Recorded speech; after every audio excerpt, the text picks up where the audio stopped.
আইসা নি রেখে দেখে ভাই চলে বাড়ি তো সুমন ভাই ও সুমন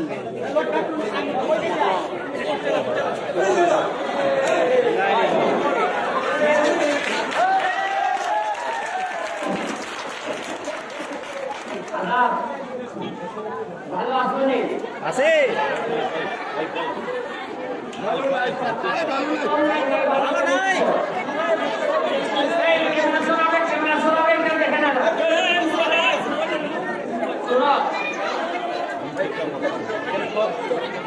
আওয়াজ করে না রে এখন ভোট দিয়া বানাইছে আমার এমপি কারণ আমি আইসি রাস্তাঘাট বানাইতাম আর আইসা শুনে রাস্তাঘাট বানাইতাম তো পরে এখন নাকি পেটের খাবার হইবে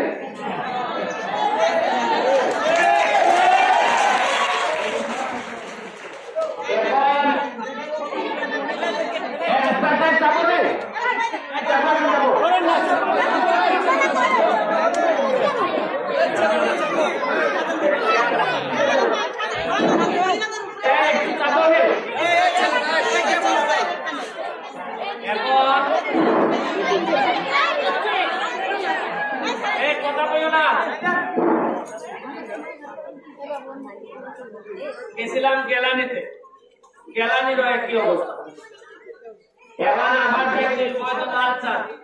লাল চালেরও একই অবস্থা বেতন দিতে পারতাম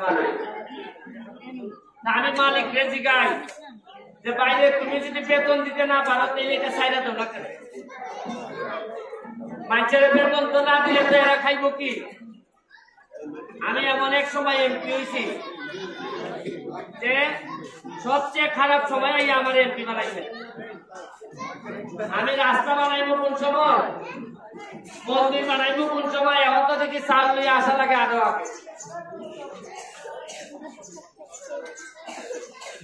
আপনাদের 120 টাকার আন্দোলনের সময় আইছিলাম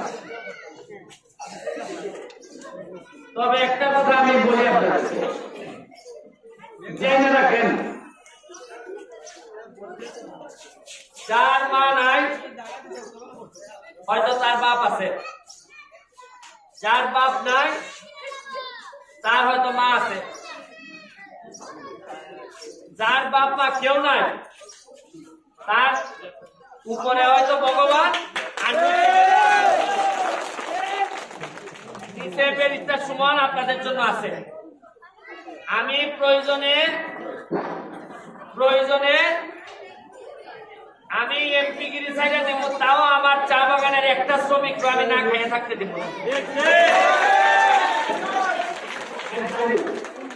দেখি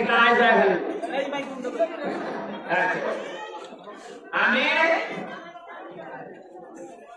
যখন এমপি ছিলাম না তখনই খাবার হয়ে আসছিলাম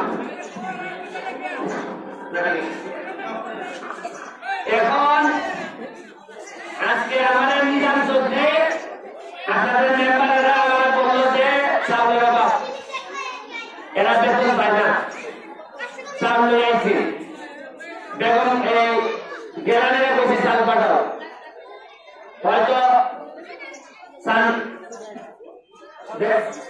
লাল চাল বলতে চাল পাঠানোর জন্য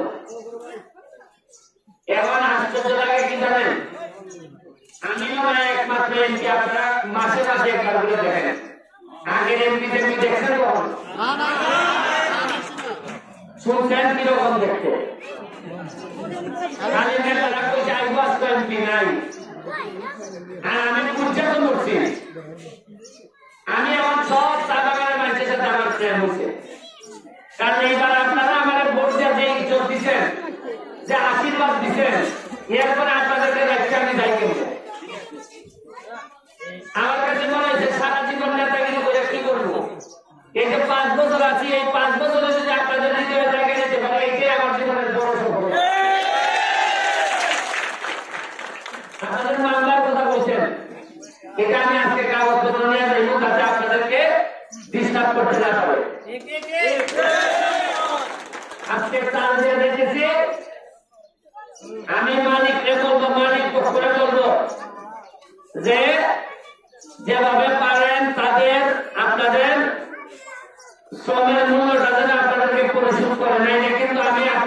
পক্ষে বলে আন্দোলনের সূচনা করবো।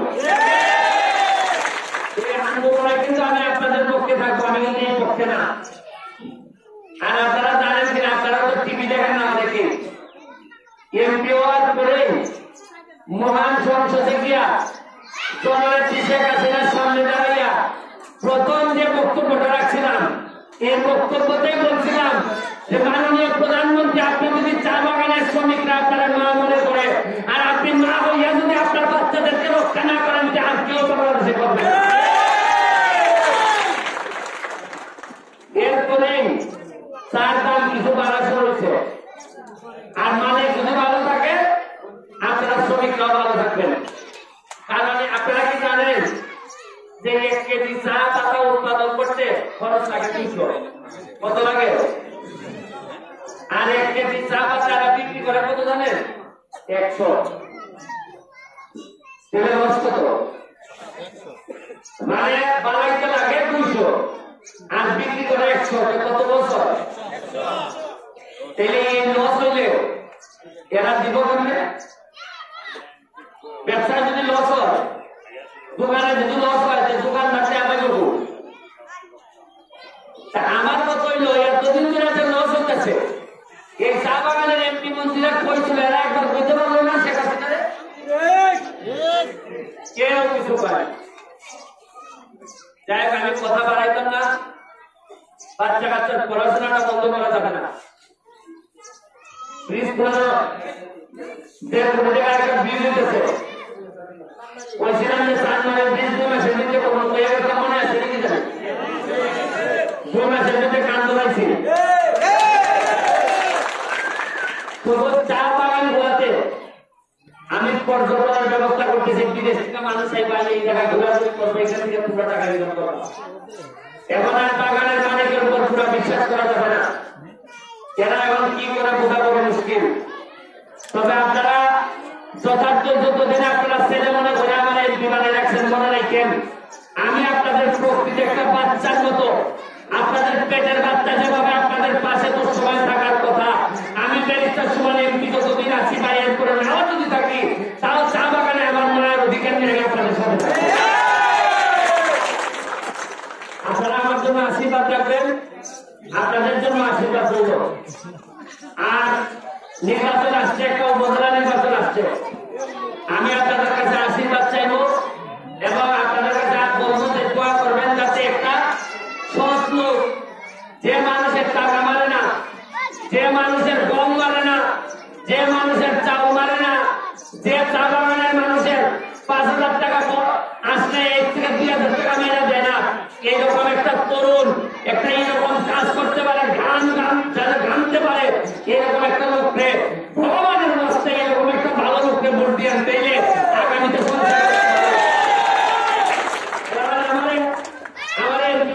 আমি সব ধরেন।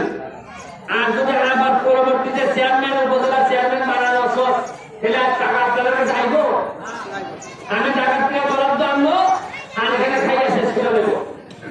আপনারা এখানে নিজের দোষে আছে, আমাদের মেম্বার আছে, মিঠুন আছে, এরা আপনাদেরকে যেভাবে বলে, আমার যদি ভালো চান, মনে করেন যে আমি ভালো লোক চাই, এরকম ভালো লোকের ব্যবস্থা করবেন।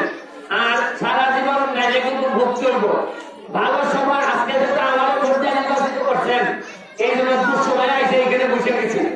আমার বিশ্বাস হয় না সোনারঘাট মাধবপুরের ইতিহাসে কোনোদিন কোন এমপি এসে এইভাবে বসে আপনাদের সাথে কথা বলে।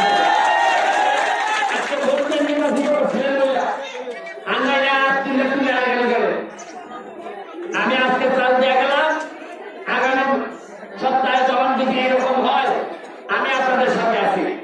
আমার জন্য আশীর্বাদ রাখবেন, আপনাদের জন্য আশীর্বাদ থাকবো।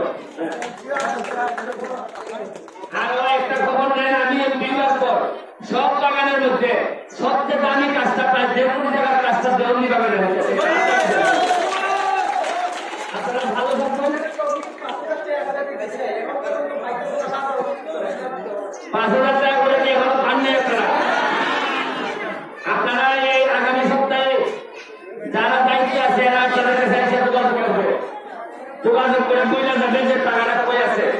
হ্যাঁ, তোমরা আমার বাইক করে কেউ খাই দিছে কিনা, খাইলে যদি খাই যায় আমার কাছে সরাসরি বলতে হবে। আর আমি কইয়া দিছি যে চা বাগানের মানুষের টাকা খাইলে এই মুখে হাত ঢুকাই আমি ওই থেকে টাকা তুলে নিয়ে যাবো। সকলে কি শেখ হাসিনার জন্য দোয়া করবেন, যাতে উনি বেঁচে থাকলে আমার একটা বিশ্বাস আপনাদেরকে একটা ভালো জায়গায় নিয়ে যেতে পারবো। জয় বাংলা, জয় বঙ্গবন্ধু।